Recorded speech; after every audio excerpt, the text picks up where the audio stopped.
You're listening to Cult Life with your host, Robin Jackson.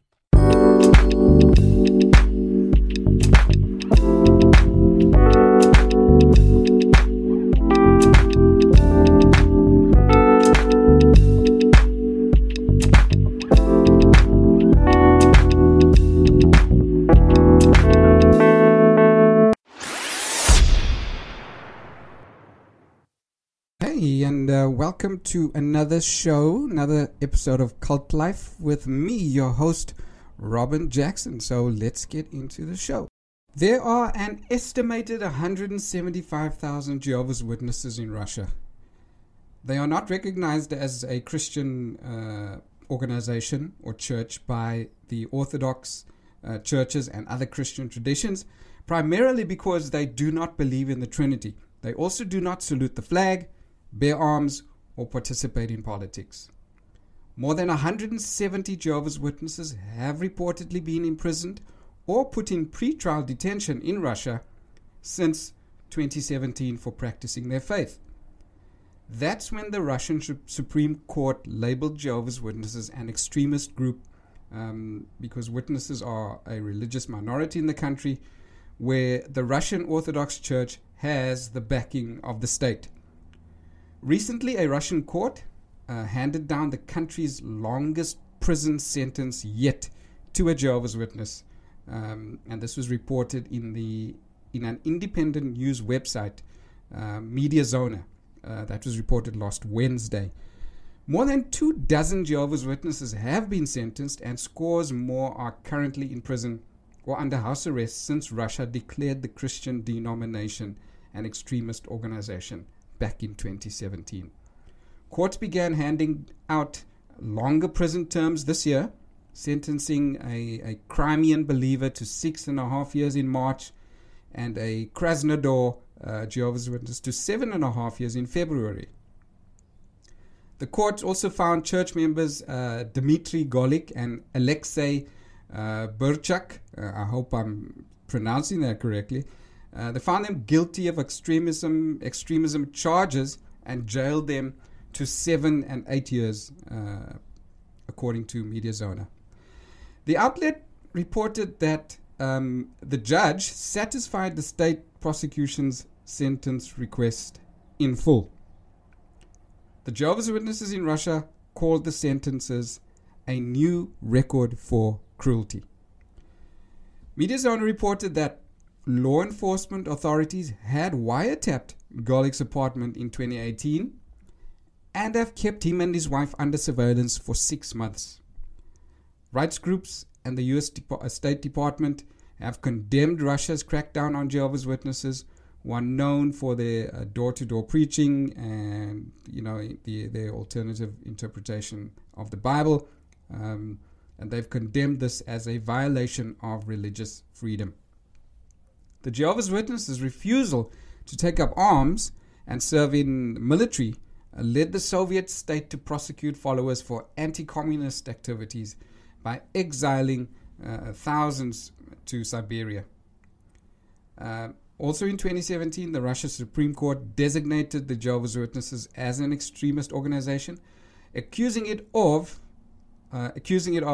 propaganda of exclusivity and saying its activities exhibit signs of violating public safety. Now, I want to state here that I am against the inhumane treatment of any group of people, be it Jehovah's Witnesses or any other group for that matter. I believe in human rights and the freedom of people to practice their beliefs in whatever way they can.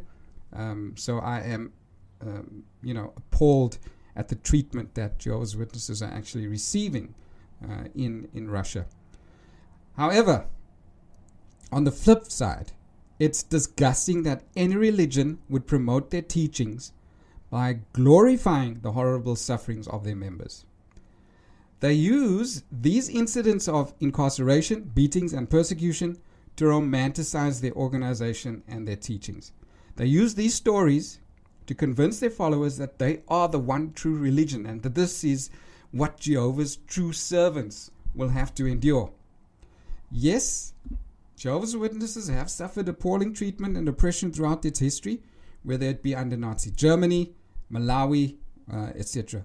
But so has many other groups of people. But the governing body uses these incidents to keep the rank and file hostage. It's a case of, hey, look at how our brothers and sisters are standing firm in the face of persecution and inhumane treatment. Here's another clip from a Watchtower study that illustrates this point. How can we build up our courage now, before persecution comes? Paragraph 13. Question. How can we build up courage? Explain. We can build up our courage now by publicly preaching the good news of God's kingdom. Why so? Because preaching teaches us to trust in Jehovah and overcome any fear of man.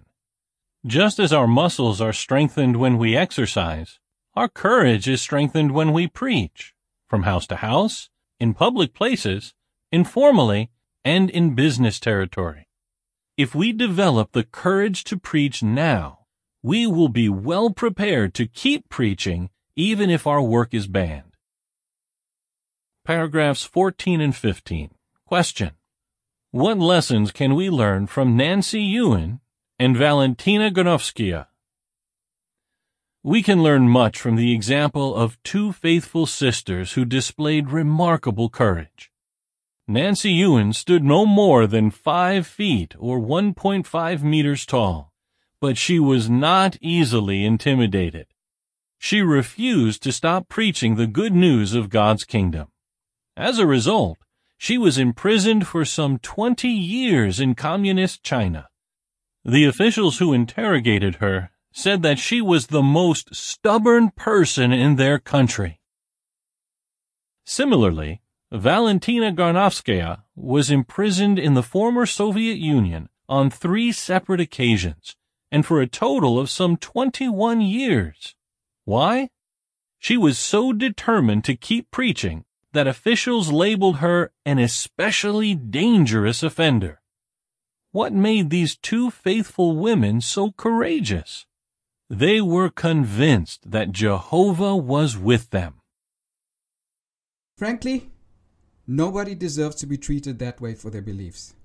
And the fact that the governing body of Jehovah's Witnesses uses this to keep their members in is utterly disgusting. Thank you for listening. Until next time, goodbye.